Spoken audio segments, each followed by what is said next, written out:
ये समय मध्य रात्रि का था।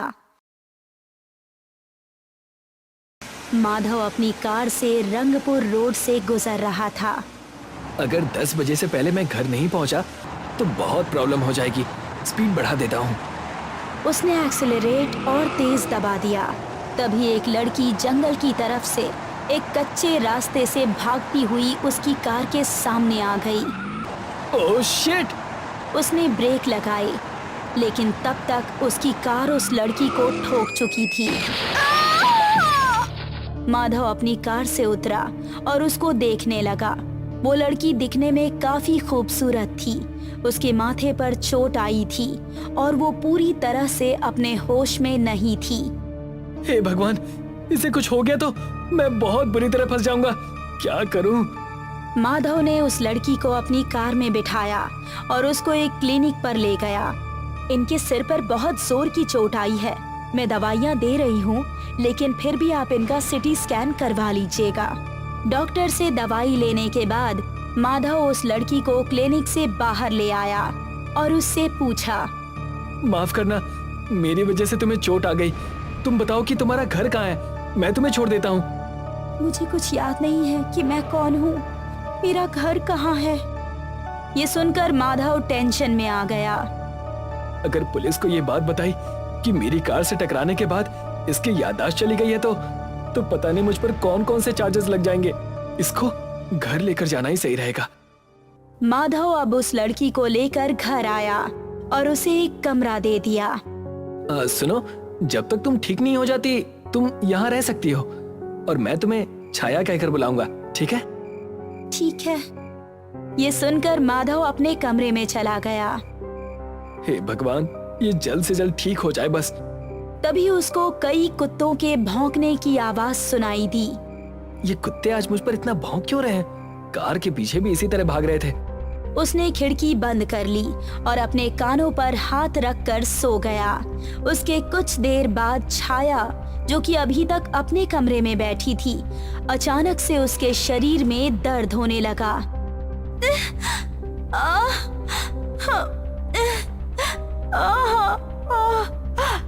नहीं छोड़ूंगी। उसने अब खिड़की के बाहर कदम बढ़ा दिया, लेकिन वो नीचे नहीं गिरी थी। वो किसी छिपकली की तरह दीवार पर चलती हुई नीचे पहुंच गई। कुत्ते के सामने जाकर उसने उसे गुस्सैल नजरों से घूरा और फिर उसके बाल लंबे होकर कुत्ते की गर्दन पर लिपट गए। कुछ ही देर में कुत्ते का शरीर पूरी तरह से नीला पड़ गया और उसने दम तोड़ दिया। अब छाया के शरीर का दर्द खत्म हो चुका था। वो वापस अपने कमरे में पहुंच आई। सुबह हुई तो माधव उठा और किचन में जाकर नाश्ता बनाने लगा। बेचारी बहुत भूखी होगी। कल भी मैंने उसे ऐसे ही सुला दिया था। उसने ऑमलेट और जूस एक ट्रे में रखा और उसके कमरे की तरफ चल दिया। जैसे ही कमरे का दरवाजा खुला, सामने का मंजर देखकर वो हैरान रह गया। छाया अपने बालों को कैंची से काट रही थी, जो कि रात के हिसाब से बहुत लंबे हो चुके थे। अरे, तुम्हारे बाल एक रात में इतने लंबे कैसे हो गए? पता नहीं, मेरे बाल तो इसी तरह तेजी से बढ़ते रहते हैं। शायद तुमने बचपन में आंवले ज्यादा ही खाए होंगे, तभी बालों की ग्रोथ अच्छी है। ये सुनकर वो भी हंस पड़ी और नाश्ता करने लगी। जितने में उसने नाश्ता किया, माधव उसी को निहारता रहा और फिर बोला, चलो तुम्हें डॉक्टर को दिखाने ले जाना है। अगर मैं आपको परेशान कर रही हूँ तो आप मुझसे कह सकते हैं, मैं आपके घर से चली जाऊंगी। ऐसा कुछ नहीं है, तुम्हारे सर पर चोट आई है तो उसका ट्रीटमेंट तो करवाना पड़ेगा ना। माधव ने उसको कार में बिठाया और डॉक्टर निशी के पास लेकर गया। डरना मत छाया, इसमें बस 5 मिनट लगेंगे। निशी ने छाया को मशीन के स्ट्रेचर पर लेटाया और उसका ब्रेन स्कैन किया गया। मॉनिटर स्क्रीन पर जब निशी की नजर पड़ी तो न जाने क्यों उसके चेहरे का रंग सा उड़ गया। उसकी आंखें खौफ से फटी रह गईं। क्या हुआ डॉक्टर? कुछ नहीं माधव, अब तुम इन्हें ले जा सकते हो। कल सुबह रिपोर्ट्स आते ही मैं तुमको कॉल कर दूंगी। माधव छाया को अपने साथ घर वापस ले आया। रात के तकरीबन 11 बजे तक छाया के बाल फिर से थोड़े लंबे हो गए और फिर से उसके बदन में दर्द होने लगा।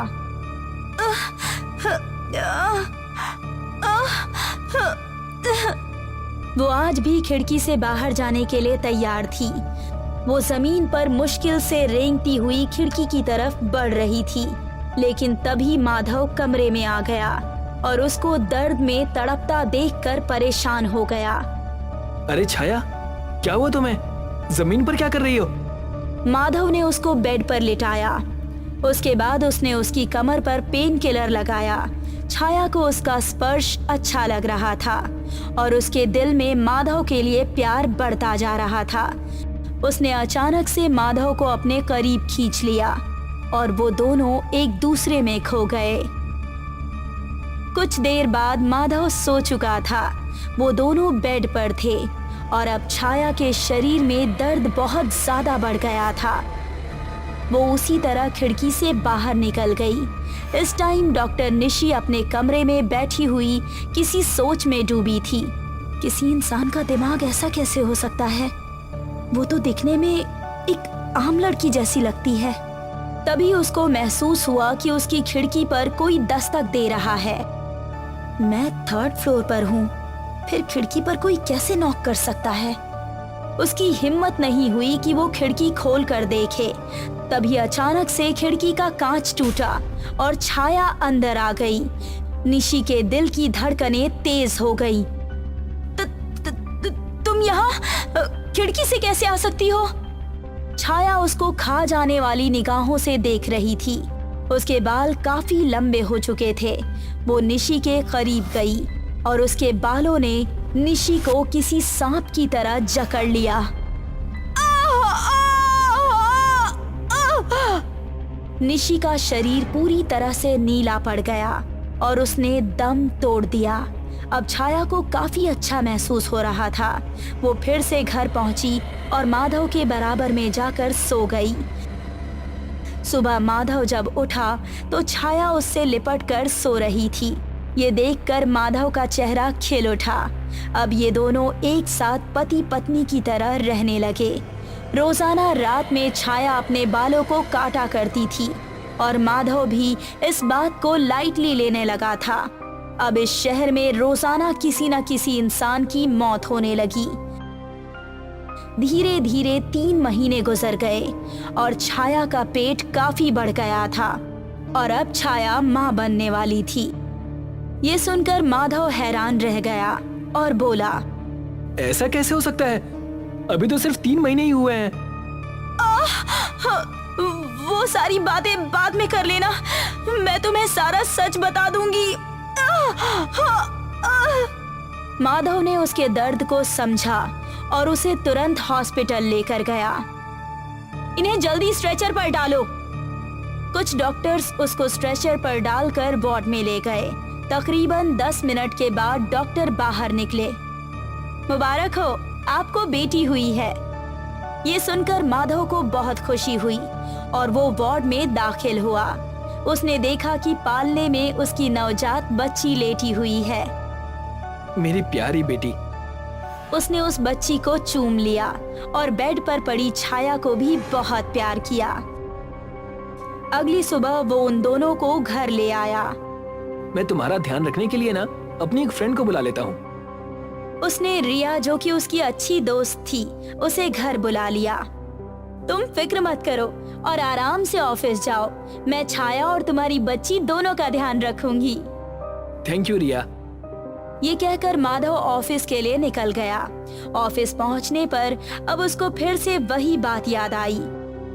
आखिर छाया ने 3 महीने में बच्चे को जन्म कैसे दे दिया? वो असल में कौन है और उसके बालों का राज क्या है?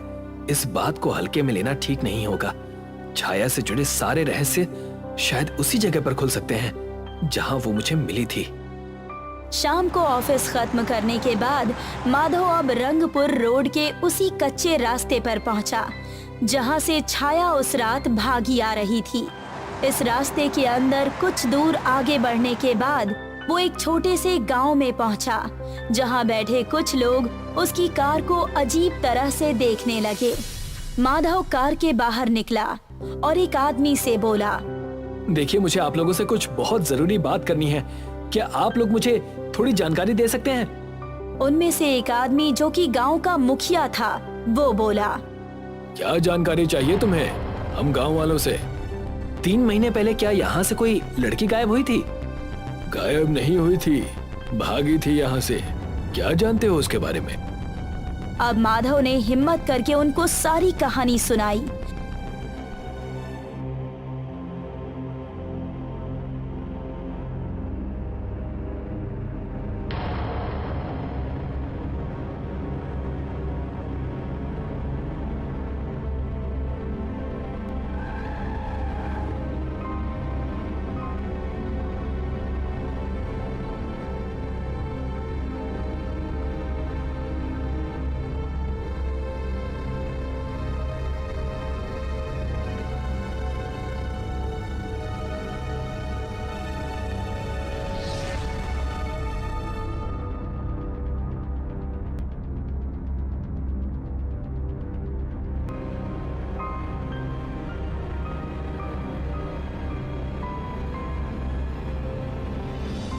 जिसे सुनकर उन सभी के चेहरे पर खौफ उतर आया और मुखिया बोला, वो लड़की कोई आम लड़की नहीं है, डायन है वो।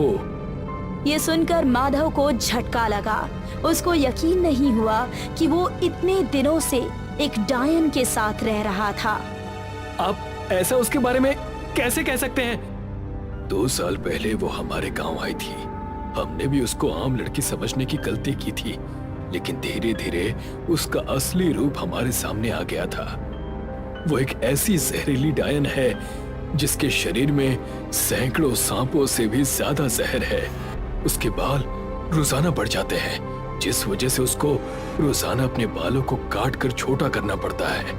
और इसके अलावा रोजाना रात के समय उसके शरीर में जहर की मात्रा बढ़ जाती है और वो जहर अपने बालों के जरिए किसी दूसरे इंसान या जानवर के शरीर पर छोड़ती है।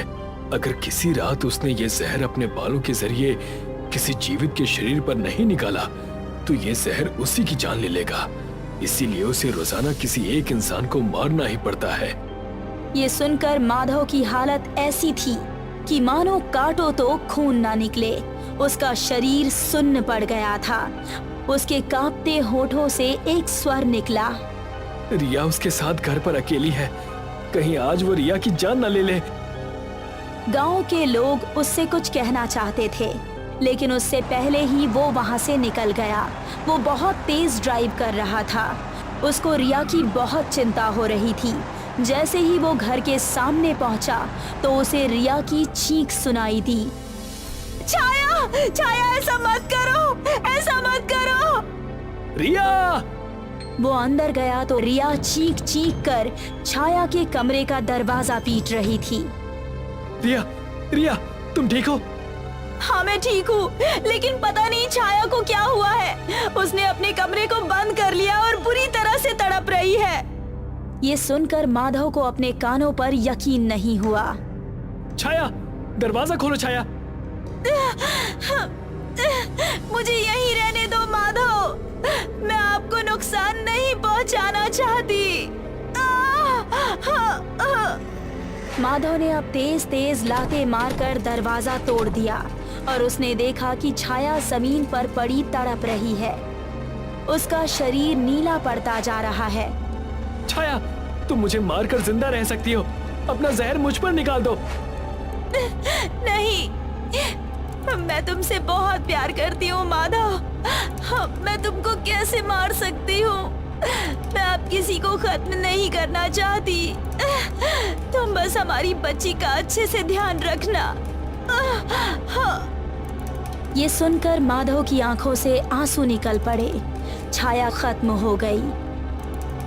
माधव ने आंसू बहाते हुए पालने से अपनी बच्ची को उठाकर गोद में ले लिया, जिसके बाल अब सुबह से थोड़े ज्यादा बढ़ गए थे। रात के 12 बजे सुनसान सड़क पर एक कार भागी चली जा रही थी। कार में दो लोग राहुल और हैरी सवार थे, जो इस वक्त थोड़े नशे में थे। अचानक उनकी गाड़ी बीच रास्ते में रुक गई।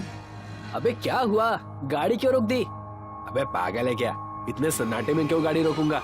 गाड़ी खुद रुक गई है। चलो देखते हैं अब इस गाड़ी को क्या हो गया। इतना कहकर राहुल और हैरी गाड़ी से नीचे उतर गए।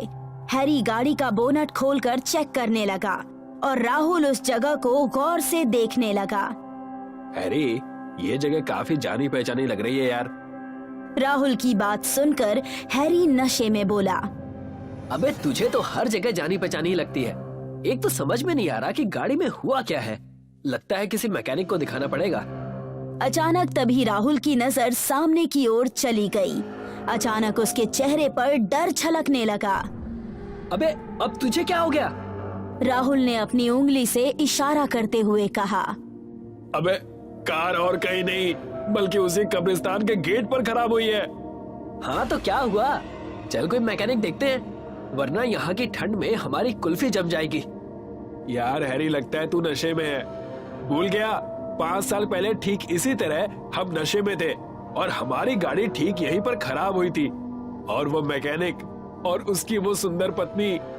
राहुल की बात सुनकर हैरी का नशा उतर गया। उसने राहुल को आगे बोलने से रोक दिया। अबे पागल है क्या? चुप कर, दीवारों के भी कान होते हैं। उस घटना को 5 साल बीत चुके हैं। पुलिस भी अब उस घटना को भूल चुकी है। तभी राहुल की निगाह सामने एक छोटी सी झोपड़ी नुमा दुकान पर चली गई। वहाँ एक आदमी बैठा किसी कार की मरम्मत कर रहा था। राहुल ने डरते हुए हैरी से कहा, हैरी वो देख मैकेनिक। लेकिन हमने तो उस मैकेनिक को। मुंह बंद कर तू। बोला ना वो 5 साल पहले की घटना है। ये कोई दूसरा मैकेनिक होगा। चल कार को धक्का लगा। वो दोनों अपनी कार को उस मैकेनिक के पास लेकर चले गए। ए सुनो, हमारी कार अचानक बंद हो गई है। देखो तो क्या खराबी है। राहुल ने डरते हुए झिझकते हुए उस मैकेनिक से पूछा, यहाँ पर कुछ साल पहले शायद किसी दूसरे मैकेनिक की दुकान थी। राहुल की बात सुनकर वो मैकेनिक उसकी तरफ घूरता हुआ बोला, मुझे नहीं पता तुम किसकी बात कर रहे हो। अरे कुछ नहीं, ये जरा नशे में है। तुम कार में देखो क्या हुआ है। इतना बोलकर हैरी राहुल को घूरने लगा और वो मैकेनिक कार ठीक करने लगा। तू यहीं बैठ हैरी, मैं अभी आता हूँ। इतना बोलकर राहुल थोड़ी ही दूर गया था कि उसके सामने एक लंबा और काला व्यक्ति खड़ा था, जो कि उसे घूरे जा रहा था। राहुल को पता नहीं क्यों बहुत अजीब महसूस हुआ। वो जो लड़का जो वहाँ बैठा है वो तुम्हारा दोस्त है ना? हाँ, तुम्हारा दोस्त बरसों से बंद झोपड़ी के पास बैठा अकेला क्या कर रहा है? बंद झोपड़ी? क्या कह रहे हो तुम? इतना बोलकर राहुल ने पीछे मुड़कर देखा। उसने देखा वहाँ सन्नाटा था और वहाँ पर कोई झोपड़ी नहीं थी। हैरी वहाँ अकेला बैठा था। ये कैसे हो सकता है? राहुल जैसे ही पीछे मुड़ा तो वो चौंक गया। वो लंबा आदमी भी अब वहाँ मौजूद नहीं था। राहुल वैसे भी डरा हुआ था। अचानक उसके रोंगटे खड़े होने लगे। उसने बिना टाइम गवाए हैरी के पास जाकर कहा, जल्दी उठ हैरी और अभी यहाँ से चल। अबे लगता है तू पागल हो गया है। पी ज्यादा मैंने है, लेकिन तुझे ज्यादा चढ़ गई है। तभी उस मैकेनिक की आवाज उसके कानों से टकराई। बाबू साहब, अभी तक तुम्हें कुछ याद नहीं आया? ये सुनसान सड़क और एक कब्रिस्तान के गेट के सामने एक मैकेनिक की दुकान और बगल में जंगल भी है। वो दोनों अब एक दूसरे का चेहरा देखने लगे। मैं आपकी कार ठीक कर दूंगा, लेकिन आप लोग पैसे नहीं दोगे। लेकिन कोई बात नहीं, इस बार मैं तुमसे पैसे नहीं लूंगा। राहुल ने डरते और झिझकते हुए कहा, तुम कहना क्या चाहते हो? मैं तुम्हारा बरसों से यहाँ इंतजार कर रहा था। इतना कहकर मैकेनिक अजीब से अंदाज में जोर जोर से हंसने लगा। राहुल और हैरी के दिमाग में एक तेज धमाका हुआ। दोनों वहां से तुरंत उठकर भागने लगे। वो दोनों लगातार भागे ही जा रहे थे, मगर घूम फिर कर वो वहीं वापस आ जाते। उनकी सांस भी अब फूलने लगी थी। वो दोनों जंगल की ओर भागने लगे। अचानक उन दोनों को किसी औरत के रोने की आवाज सुनाई दी।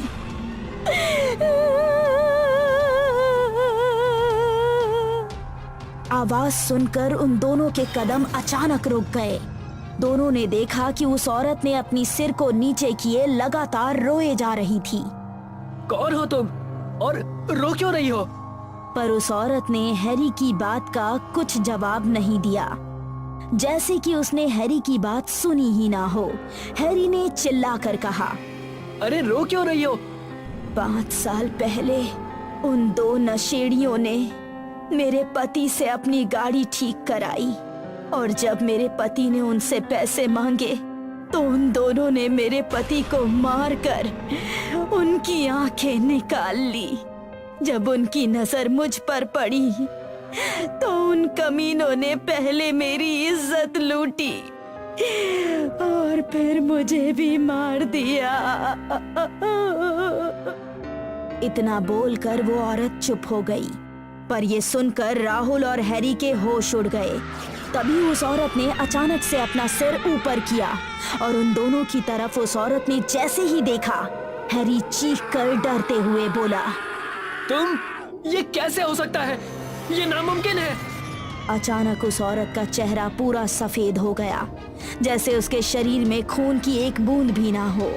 वो औरत उन दोनों की तरफ देखती हुई बोली, वो तुम दोनों ही थे ना? मैं जानती थी कि कभी ना कभी एक ना एक दिन तुम्हारी गाड़ी यहाँ दोबारा जरूर खराब होगी और तुम अपनी मौत की तरफ जरूर खिंचते चले आओगे। जैसे ही उन दोनों ने ये बात सुनी, दोनों डर कर खौफ से कांपने लगे। हमें माफ कर दो, हमें जाने दो। तभी उनके पीछे से एक आवाज आई, कैसे जाने दे साहब? उस दिन मैं भी तुमसे तो यही कह रहा था। आवाज सुनकर दोनों ने जैसे ही अपने पीछे देखा तो वो मैकेनिक उनके पीछे खड़ा था। अचानक उस मैकेनिक की शक्ल बदल गई। उस मैकेनिक का चेहरा देखकर वो दोनों अंदर तक कांप गए। तुम? लेकिन ये कैसे हो सकता है? तुम तो 5 साल पहले मर चुके हो और हमने तुम्हें अपनी इन्हीं हाथों से मारा था। हाँ, और तुम दोनों ने मुझे मारकर मेरी आंखें तक निकाल ली और फिर उसके बाद मेरी पत्नी की इज्जत लूटकर उसे भी मार दिया। तब से हर रात हमारी आत्मा रात में तुम्हारा ही इंतजार करती है और आज हमारा इंतजार खत्म हुआ। इतना बोलकर वो मैकेनिक धीरे धीरे कदमों से उनके पास आने लगा। वो उनके जितना पास आ रहा था, उसका चेहरा उतना ही भयंकर होता जा रहा था। उसका चेहरा भी सफेद हो गया था और उसकी एक आंख से खून बहने लगा था और अचानक उस औरत के रोने की आवाज भी बढ़ने लगी। उसकी आवाज इतनी तेज होती जा रही थी कि अब हैरी और राहुल के कान में चुभ रही थी। हैरी और राहुल के कान से खून आने लगा। देखते ही देखते वो मैकेनिक उनके नजदीक आ गया। वो दोनों चाहकर भी कुछ नहीं कर पा रहे थे। उस मैकेनिक ने हैरी की दोनों आंखें निकाल ली। हैरी ने दर्द से तड़प तड़प कर वहीं राहुल के सामने ही अपना दम तोड़ दिया और राहुल कुछ नहीं कर पाया। और देखते ही देखते मैकेनिक ने राहुल की भी दोनों आंखें निकाल ली और राहुल ने भी वहीं तड़प तड़प कर अपना दम तोड़ दिया। कहते हैं आज भी उस कब्रिस्तान के गेट के आगे वही मैकेनिक रात को अपनी दुकान खोलता है।